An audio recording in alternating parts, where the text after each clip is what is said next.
اس نے پھر جواب دینے میں تعامل کیا۔ اسی اثناء میں خالدہ پروین کمرے میں داخل ہوئی اور تیز آواز میں بولی، میں دروازے کے پیچھے سے آپ کی تمام گفتگو سن چکی ہوں۔ اس نے میری طرف دیکھتے ہوئے کہا، ابا جی سے آپ کو جو پوچھنا ہے وہ بعد میں پوچھتے رہے، پہلے یہ بتائیں کہ میری بہن کو کیا ہوا ہے۔ خالدہ کی آواز کرم میں ڈوبی ہوئی تھی۔ اس کو عمر کا اندازہ میں نے کم و بیش 30 سال لگایا۔ وہ عبدہ کی طرح خوبصورت تو نہیں تھی، البتہ اسے قبول صورت کہا جا سکتا تھا۔ اس وقت اس کے چہرے پر غم کی گہری بدلی چھائی ہوئی تھی۔ میں نے مختصر الفاظ میں عبدہ کو پیش آنے والے واقعے کے بارے میں بتا دیا۔ خالدہ نے فوراً رونا شروع کر دیا۔ مجھے پہلے ہی پتا تھا کہ کوئی گڑبڑ ضرور ہو جائے گی، میرے ساتھ بھی اچھا نہیں ہوا تھا، ہماری تو قسمت ہی خراب ہے۔ مولوی نور شاہ غصے سے اپنی بیٹی کو گھورنے لگا۔ خالدہ، تم دوسرے کمرے میں جاؤ، گھر کی باتیں سب کے سامنے نہیں کرنا چاہیے۔ وہ آنسو خشک کرتے ہوئے بولی، میرے سینے میں آگ لگی ہوئی ہے، آج میں آپ کی کوئی بات نہیں سنوں گی، آپ کی سختیوں نے اس گھر کو جہنم بنا دیا ہے۔ تم بکواس بند کرو اور دوسرے کمرے میں جاؤ۔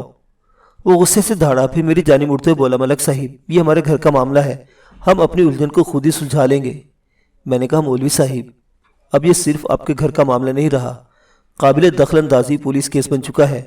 آپ کی بیٹی میرے تھانے کی حدود میں قتل ہوئی ہے، آپ قانونی کارروائی کے راستے میں روک نہ بنے اور میرے سوالات کا ٹھیک ٹھیک جواب دیں۔ میں نے کوئی جرم نہیں کیا، مولوی نور شاہ نے کہا، آپ ہمیں ہمارے حال پر چھوڑ دیں، اس معاملے کو زیادہ کریدیں گے تو ہماری رسوائی ہوگی۔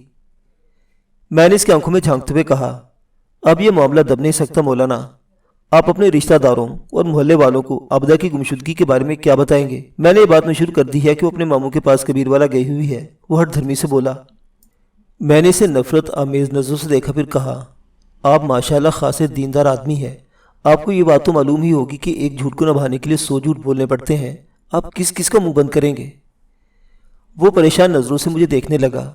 عزت دار آدمی کو عزت بچانے کے لیے کبھی کبھی جھوٹ کا سہارا بھی لینا پڑتا ہے تھانے دار صاحب۔ مولوی صاحب، عزت جھوٹ سے نہیں سچ سے بنا کرتی ہے۔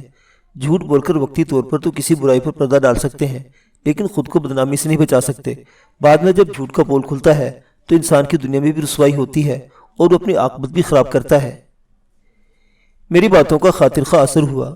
مولوی نور شاہ ایک دم نڈھال نظر آنے لگا، پھر وہ دونوں ہاتھوں میں منہ چھپا کر بولا، یا اللہ میرے گناہ معاف کرنا، تو جانتا ہے کہ میں بے قصور ہوں، میں ان معاملات میں خود کو بری قرار دیتا ہوں۔ میری بیٹی نے مجھے کسی کو منہ دکھانے کے قابل نہیں چھوڑا، یا اللہ مجھے اٹھا لے، اب مجھ سے اور ذلت برداشت نہیں ہوتی۔ پھر وہ باقاعدہ ہچکیوں سے رونے لگا۔ میرے ذہن میں ابھی تک خالدہ پروین کے کہے ہوئے الفاظ گونج رہے تھے۔ اس نے کہا تھا، مجھے پہلے ہی پتا تھا کہ کوئی گڑبڑ ضرور ہو جائے گی، میرے ساتھ بھی اچھا نہیں ہوا تھا، ہماری تو قسمت ہی خراب ہے۔ خالدہ اپنے والد کو مخاطب کرتے ہوئے الفاظ بھی کہے تھے کہ آپ کی سختیوں نے اس گھر کو جہنم بنا دیا ہے۔ اس سے ایک بات واضح ہو جاتی تھی کہ خالدہ اپنی بہن کے پروگرام سے واقف تھی۔ وہ جانتی تھی کہ عبدہ کیا کرنے جا رہی تھی، اور ایسا ہی یا اس سے ملتا جلتا کوئی واقعہ خود اس کے ساتھ بھی پیش آ چکا تھا۔ جہاں تک گھر کے جہنم بنانے کا تعلق تھا وہ تو صاف ظاہر ہو رہا تھا۔ مولوی نور شاہ جیسے لوگ بعض اوقات نیکی اور شریعت کے نام پر ظلم کی حدود سے بھی گزر جاتے ہیں۔ میں نے کہا، مولوی صاحب، لگتا ہے آپ کو عزت راس نہیں آ رہی، میں چاہوں تو ابھی آپ کو گرفتار کر سکتا ہوں، لیکن میں آپ کی مدد کرنا چاہتا ہوں، آپ مجھ سے کوئی بات نہ چھپائیں۔ عبدہ نے جن حالات میں گھر چھوڑا تھا اس کی تفصیلات مجھے بتائیں تاکہ میں اس کے قاتل کو فوراً گرفتار کر سکوں۔ کاش مجھے اس بدبخت کے عزائم کی خبر ہو جاتی۔ مولوی نور شاہ نے خلا میں گھورتے ہوئے کہا، اگر مجھے پتہ چل جاتا کہ عبدہ بھی خالدہ کی طرح میرا منہ کالا کرے گی تو میں راتوں رات اس کے ٹکڑے کر کے صحن میں دبا دیتا۔ بس کریں ابا جی، خالدہ نے چیخ کر کہا، میرا منہ نہ کھلوائیں، ورنہ جس عزت کا آپ ڈھنڈورا پیٹ رہے ہیں وہ خاک میں مل جائے گی۔ وہ تو تم دونوں نے خاک میں ملا ہی دی ہے، اب کون سی کسر باقی ہے؟ مولوی نور شاہ نے غضبناک نظروں سے بیٹی کو گھورا۔ خالدہ نے ترکی بترکی جواب دیا، میں نے جو کچھ کیا تھا وہ اپنے حالات سے مجبور ہو کر کیا تھا، آپ کی حد سے بڑھی ہوئی سختیوں نے میری زندگی اجیرن کر دی تھی۔ ویسے تو آپ آخرت کے عذاب سے بہت ڈرتے ہیں، لیکن آپ نے اپنی حرکتوں کی وجہ سے میری زندگی واقعی عذاب بنا دی تھی، اس لیے مجھے وہ قدم اٹھانا پڑا، اور اس کا نتیجہ بھی دیکھ لیا۔ مولوی نور شاہ نے حقارت آمیز نظروں سے خالدہ کی جانب دیکھا، چھوٹی کا انجام بھی تمہارے سامنے ہے۔ خالدہ کے چہرے پر کرب کی نمائندہ لکیریں نمودار ہوئی۔ میری تو قسمت ہی خراب تھی، اس لیے وہ دھوکے باز فدا حسین آسانی سے بچ نکلا، لیکن پھوری اپنے عبرتناک انجام کو پہنچے گا۔ میں نے حیرت سے خالدہ کو دیکھا، وہ میرے لیے معلومات کا ذخیرہ ثابت ہو رہی تھی۔ میں نے فوراً سوال کیا، یہ پھوری اور فدا حسین کون ہے؟ کوئی نہیں ہے، کوئی نہیں ہے۔ بوڑھا نور شاہ فوراً بول اٹھا، کسی کی برائی کرنا بہت بڑا گناہ ہے، اپنی مرغی ٹھیک ہو تو پرائے گھر انڈا ہی کیوں دے؟ خالدہ کے چہرے پر ایک مہوم سی طنز مسکراہٹ پھیل گئی۔ وہ ایک ایسا چہرہ تھا جو تلخیوں اور سختیوں کے سبب مسکرانا بھول گیا تھا۔ اس نے نہایت ہی تیکھے لہجے میں کہا، میں تھانے دار صاحب سے کوئی بھی بات نہیں چھپاؤں گی۔ میری پہلی اور آخری خواہش یہ کہ عابدہ کا قاتل جلد از جلد پھانسی لگ جائے۔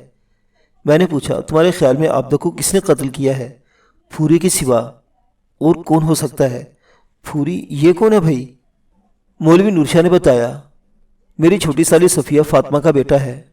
اس کا نام تو غفور ہے لیکن مشہور پھوری ہی ہے۔ بڑا لچا لفنگا لڑکا ہے۔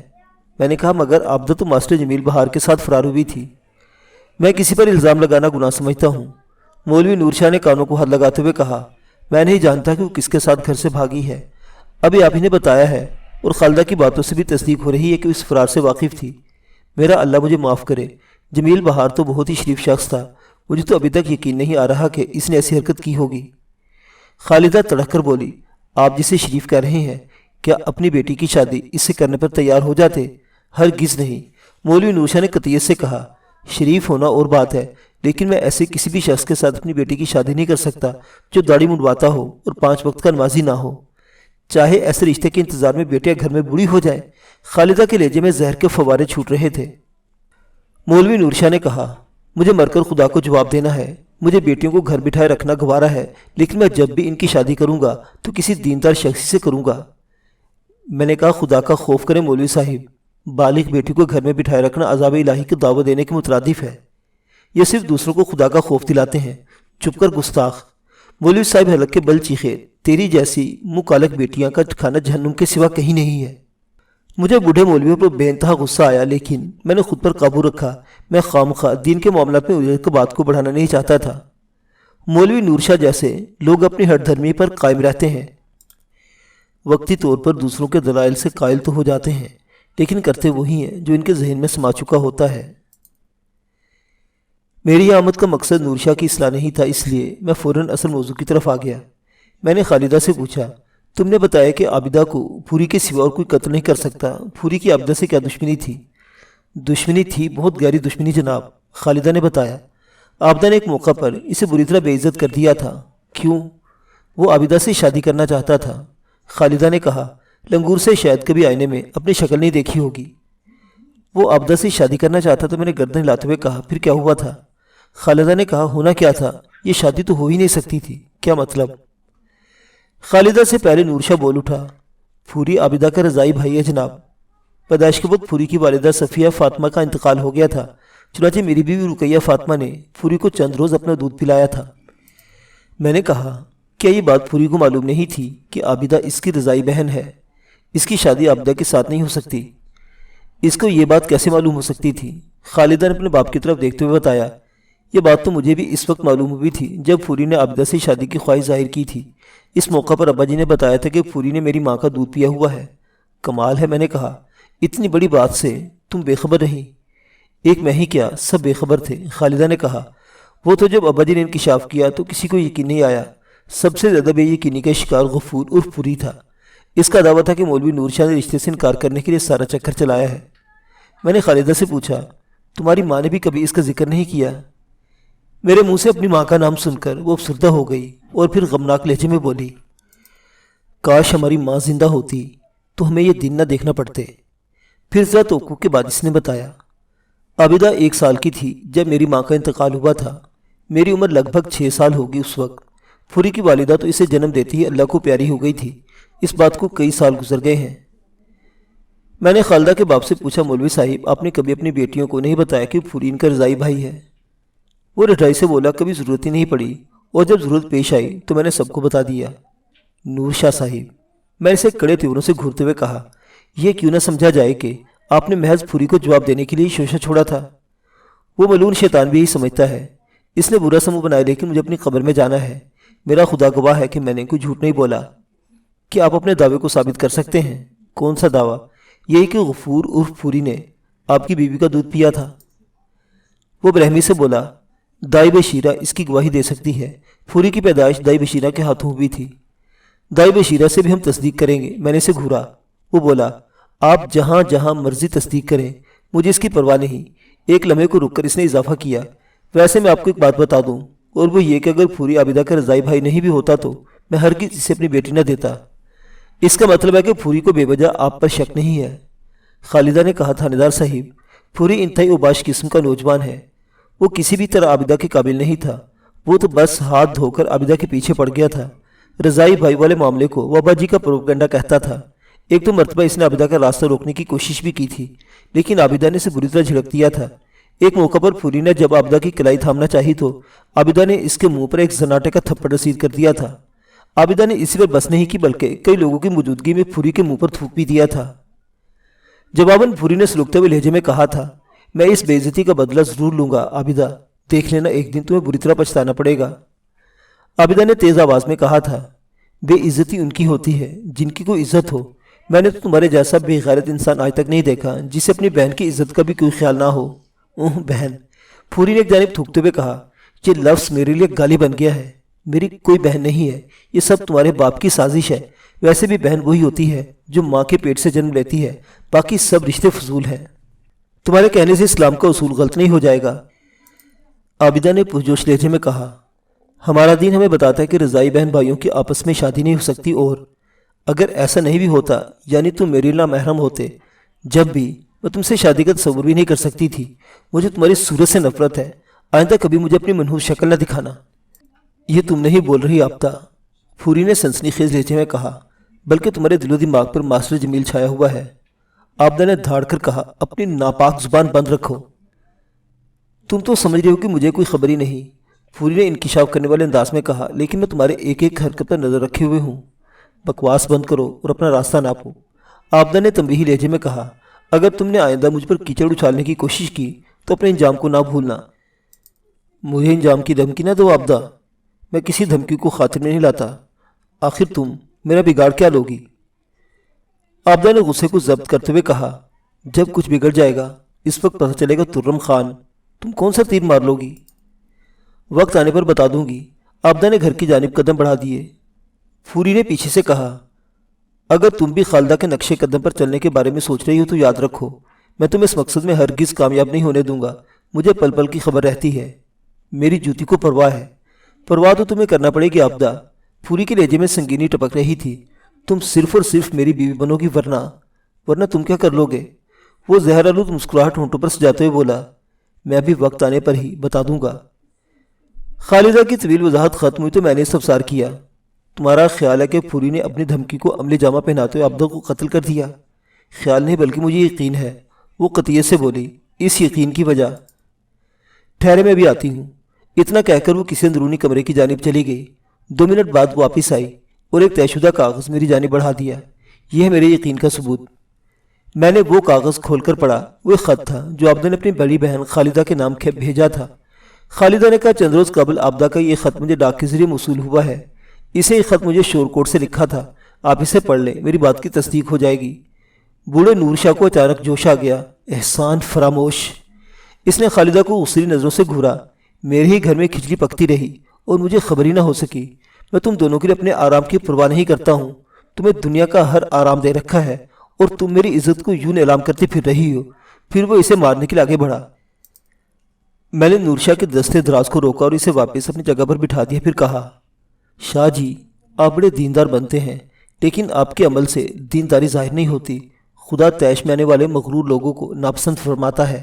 جو شخص اپنی اولاد کے ساتھ نرمی کا برتاؤ نہیں کرتا اور انہیں خام خام مارنے پیٹنے کو دوڑتا ہے، وہ خدا کے قہر کا مستحق ٹھہرتا ہے۔ آپ مارنے کی بات کر رہے ہیں؟ نور شاہ نے تیز آواز میں کہا، میرا تو بس نہیں چلتا کہ ان کو قتل ہی کر دوں۔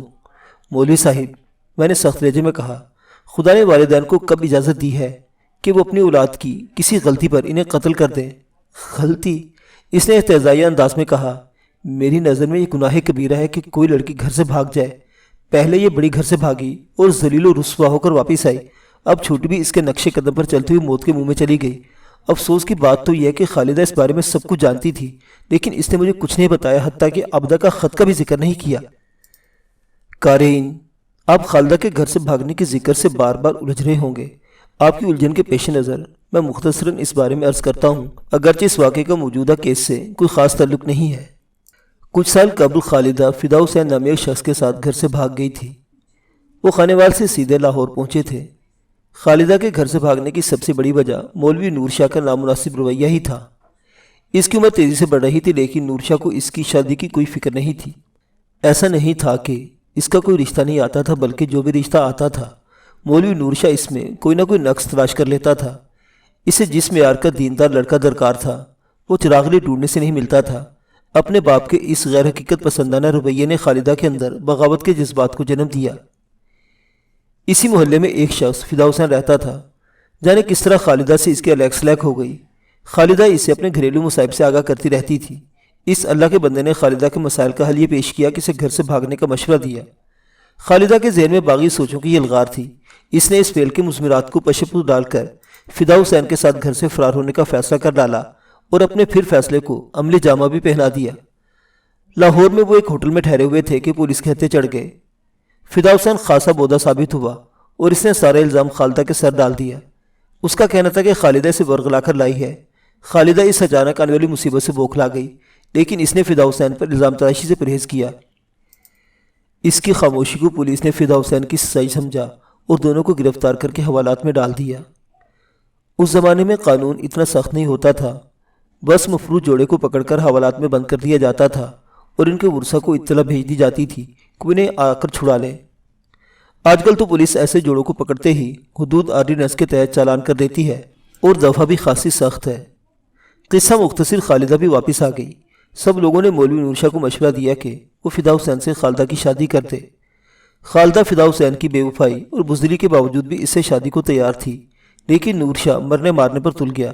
وہ ایک ہی رٹ لگائے ہوئے تھا، میں فدا حسین جیسے فاسق و فاجر اور گناہگار شخص کو اپنی بیٹی کا ہاتھ کس طرح دے دوں؟ میں جیتے جی ایسا نہیں ہونے دوں گا۔ خالدہ نے تو محض اس لیے فدا حسین سے شادی کی آمادگی ظاہر کر دی تھی کہ وہ اپنے دامن پر لگے ہوئے بدنامی کے داغ کو دھونا چاہتی تھی، لیکن باپ نے اسے اس کا موقع بھی نہ دیا۔ اگر فدا حسین کے ساتھ اس کی شادی ہو جاتی تو اس کے جرم کی سنگینی کم ہو سکتی تھی۔ بصورت دیگر اب حال یہ تھا کہ اس کا کوئی بھی رشتہ نہیں آ رہا تھا۔ اگر بھولے بھٹکے کوئی آ بھی جاتا تو مولوی نور شاہ اسے فوراً مسترد کر دیتا تھا۔ اس صورتحال میں عابدہ کو 1% بھی امید نہیں تھی کہ اس کا باپ ماسٹر جمیل سے اس کی شادی کے لیے تیار ہو جائے گا۔ چنانچہ اس نے وہی کیا جو اس کی سمجھ میں آیا۔ خالدہ اس کی رازدار تھی، وہ ماسٹر جمیل پر بھی بھروسہ کرتی تھی۔ اسے 100% یقین تھا کہ وہ فدا حسین کی طرح بزدل ثابت نہیں ہوگا، مگر تقدیر سے کون لڑ سکتا ہے؟ اس کی قسمت میں یوں ہی دردناک موت سے دوچار ہونا رقم تھا۔ مولوی نور شاہ غصے سے لال پیلا ہو رہا تھا اور بار بار کھا جانے والی نظروں سے خالدہ کو گھور رہا تھا۔ خالدہ جو پہلے خوفزدہ دکھائی دیتی تھی، اب اس کا اعتماد بحال ہو چکا تھا۔ میں نے اپنی نظریں خط کے مضمون پر جما دی۔ عابدہ نے لکھا تھا، باجی میں نے اتنا بڑا قدم تو اٹھا لیا ہے، لیکن ہر وقت ایک عجیب سا دھڑکا لگا رہتا ہے۔ جمیل پر تو مجھے پورا اعتماد ہے، لیکن مجھے ایک وہم سا ہو گیا ہے۔ آگے اسے اپنے وہم کی وضاحت کی تھی۔ آپ جانتی ہیں ہم نے لاہور جانے کا پروگرام بنایا تھا، لیکن خانیوال اسٹیشن پر ہی ہمیں اپنا پروگرام تبدیل کرنا پڑا۔ ہوا کچھ یوں تھا کہ میں نے ریلوے اسٹیشن پر گاڑی میں سوار ہوتے وقت پوری کی جھلک دیکھ لی تھی۔ میں نے جمیل کو اس بارے میں بتایا، لیکن اس نے اسے میرا وہم قرار دیا، مگر میں بضد رہی۔ مجبوراً جمیل کو میری بات ماننا پڑی اور گاڑی کی روانگی سے چند لمحے پہلے ہم نیچے اتر آئے۔ گاڑی روانہ ہو گئی۔ جمیل نے متلاشی نظروں سے پلیٹ فارم کا جائزہ لیا، لیکن پوری کا نام و نشان نہیں تھا۔ میں نے یہ سمجھا کہ وہ گاڑی میں ہی رہ گیا ہے۔ لاہور جانے والی کوئی دوسری گاڑی آنے میں خاصا وقت تھا۔ ہم پلیٹ فارم پر رک کر کوئی خطرہ مول نہیں لے سکتے تھے۔ جھنگ جانے والی گاڑی تیار کھڑی تھی۔ جمیل نے کھڑکی سے ٹکٹ خریدے اور ہم اس گاڑی میں سوار ہو گئے۔ لاہور جانا بھی اس سے بھی خطرناک تھا کہ پوری بھی اس جانب گیا تھا۔ مجھے اس کی دھمکی اچھی طرح یاد تھی۔ گاڑی پیر محل کے ریلوے اسٹیشن پر رکی تو میں نے ایک ایسا نظارہ دیکھا کہ میرے رونگٹے کھڑے ہو گئے۔ میں نے پوری کو باتھ روم سے نکل کر دوسری بوگی کی طرف جاتے دیکھا۔ میں نے فوراً جمیل کو بتایا۔ تمہارا دماغ خراب ہو گیا ہے، جمیل نے کہا۔ اپنے ذہن میں سے ہر قسم کے خدشات نکال دو، اس طرح تو تم پاگل ہو جاؤ گی۔ میں نے کہا تم یقین کرو جمیل، وہ پوری ہی تھا۔ اچھا میں جا کر دیکھتا ہوں، جمیل نے میری تسلی کی خاطر کہا اور دوسری بوگی میں جھانک آیا۔ مجھے تو وہ کہیں نظر نہیں آیا۔ میں نے لجاجت میں اس لہجے میں کہا، تم ایک بار میری بات مان لو، ہم یہیں اتر جاتے ہیں۔ ٹرین میں سفر کرنا ٹھیک نہیں ہے۔ پھر کس میں سفر کریں گے؟ میں نے کہا میرا خیال ہے میں بس میں سفر کرنا چاہیے۔ بس کے تمام مسافر نظروں کے سامنے رہتے ہیں، کوئی گڑبڑ ہوئی تو ہمیں فوراً پتہ چل جائے گا۔ تمہاری بات تو معقول ہے، جمیل نے تائیدی لہجے میں کہا۔ پھر ہم گاڑی کے چلنے سے پہلے ہی پیر محل ریلوے اسٹیشن پر اتر گئے۔ وہاں سے سیدھے بسوں کے اڈے پر پہنچے اور شورکوٹ جانے والی پہلی بس میں سوار ہو گئے۔ میں نے جمیل سے پوچھا، ہم تو جھنگ جا رہے تھے، پھر شورکوٹ والی بس میں کیوں بیٹھ گئے؟ جمیل نے کہا، اگر تمہارے شک میں 1% بھی حقیقت کا عنصر شامل ہے تو تمہیں راستہ بدل کر سفر کرنا چاہیے۔ حالانکہ مجھے یقین ہے کہ وہ صرف تمہارا وہم ہے، پھوری ہمارے تعاقب میں نہیں ہے، ویسے ہم شور کوٹ سے بذریعہ بس جھنگ بھی جا سکتے ہیں، بعد کی بات میں سوچیں گے۔ میں مطمئن ہو گئی۔ میرے اطمینان کی سب سے بڑی وجہ یہ تھی کہ جب بس روانہ ہوئی تو اس کے مسافروں میں پھوری شامل نہیں تھا۔ میری پیاری بہن، میں تمہیں تفصیلی خط شور کوٹ سے ہی لکھ رہی ہوں۔ میری قسمت میں کیا لکھا ہے یہ تو میں نہیں جانتی، البتہ ایک خوف مسلسل میرے ساتھ محو سفر ہے۔ مجھے ہر وقت یہ احساس رہتا ہے کہ پھوری کی وحشتناک آنکھیں سائے کی طرح تعاقب کر رہی ہیں۔ میرے حق میں دعا کرنا، تمہاری بہن عابدہ پروین۔ خط پر تاریخ بھی درج تھی جو 5 جون کی تھی۔ میں نے خط کو طے کر کے جیب میں رکھا اور خالدہ سے پوچھا، عابدہ اور جمیل کس تاریخ کو یہاں سے روانہ ہوئے تھے؟ اس نے جواب دیا 3 جون کو۔ مجھے ہیڈ ماسٹر کی زبانی معلوم ہو چکا تھا کہ ماسٹر جمیل بہار 1 جون کو اپنے گاؤں روانہ ہو گیا تھا۔ اس کا مطلب یہی تھا کہ وہ دوبارہ خانے وار آیا تھا۔ میں نے اس امکان کو ذہن میں رکھتے ہوئے کہا، خالدہ مجھے پتا چلا کہ جمیل 1 جون کو تلمبا چلا گیا تھا، کیا وہ 3 جون کو دوبارہ آیا تھا؟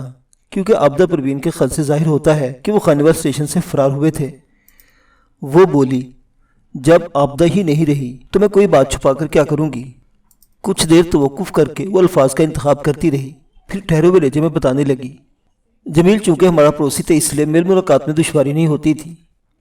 مولوی نور شاہ نے آتش بار نظروں سے خالدہ کو دیکھا مگر وہ نگاہوں کی پرواہ کیے بغیر بولتی رہی۔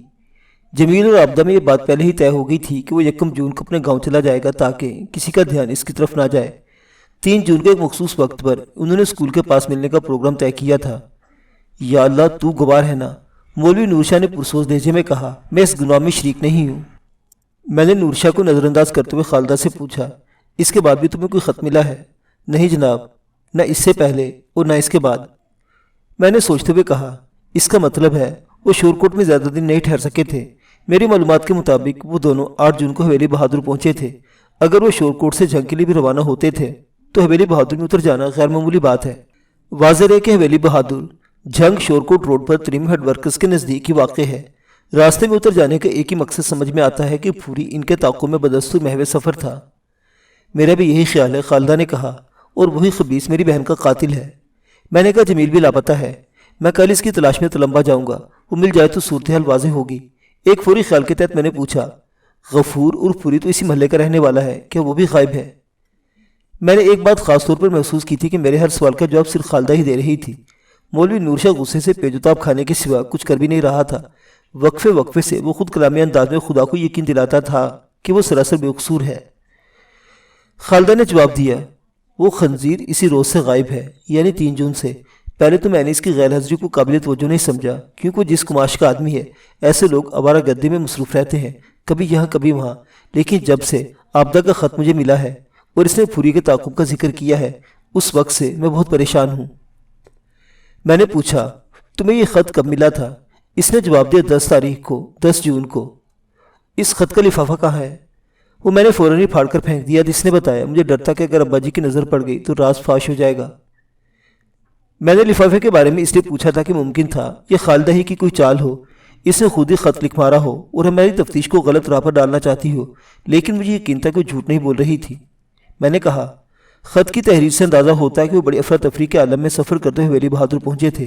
ان حالات میں انہیں نکاح کرنے کا موقع نہ ملا ہوگا، لیکن کیا تھانے دار صاحب؟ خالدہ کے چہرے پر تشویش کا ایک سایہ لہرا گیا۔ لیکن یہ کہ، میں نے سنجیدہ لہجے میں کہا، عابدہ کے طبی تجزیے سے پتہ چلا ہے کہ ان دونوں کے درمیان ازدواجی تعلقات قائم تھے۔ یا میرے اللہ، مجھے موت دے دے۔ مولوی نور شاہ دردناک آواز میں کہہ رہا، میں اس گناہ میں شریک نہیں ہوں۔ خالدہ نے کہا، تھانے دار صاحب، آپ نے بتایا کہ وہ دونوں تقریباً 15 روز تک آپ کے علاقے میں کرایہ دار کی حیثیت سے رہ رہے تھے۔ ممکن ہے اس دوران میں انہوں نے باقاعدہ شادی کر لی ہو۔ میرے ذہن میں بھی امکان ہے، میں نے کہا، لیکن اس کا کوئی ثبوت نہیں ملا۔ ان کے سامان میں سے نہ تو کوئی نکاح نامہ برآمد ہوا ہے اور نہ ہی مالک مکان نے ایسی کسی بات کی تصدیق کی ہے، بلکہ عابدہ نے مالک مکان کی بیوی کو بتایا تھا کہ انہوں نے گھر والوں سے چھپ کر شادی کی ہے اور حالات نارمل ہونے کا انتظار کر رہے ہیں۔ خالدہ نے کچھ نہیں کہا، بے بسی سے مجھے دیکھتی رہ گئی۔ میں اس کے اندر اٹھنے والی ندامت کے بلند و بالا طوفان کو محسوس کر رہا تھا۔ ایسی صورتحال میں وہ کہہ بھی کیا سکتی تھی؟ اس کا خاموش رہنا مناسب تھا۔ میں نے مولوی نور شاہ کو مخاطب کرتے ہوئے پوچھا، آپ نے عابدہ پروین کی گمشدگی کی رپورٹ کیوں نہیں درج کروائی تھی؟ وہ عجیب سے لہجے میں بولا، میں نے تو اس کے جانے کے بعد بھی رپورٹ درج نہیں کروائی تھی۔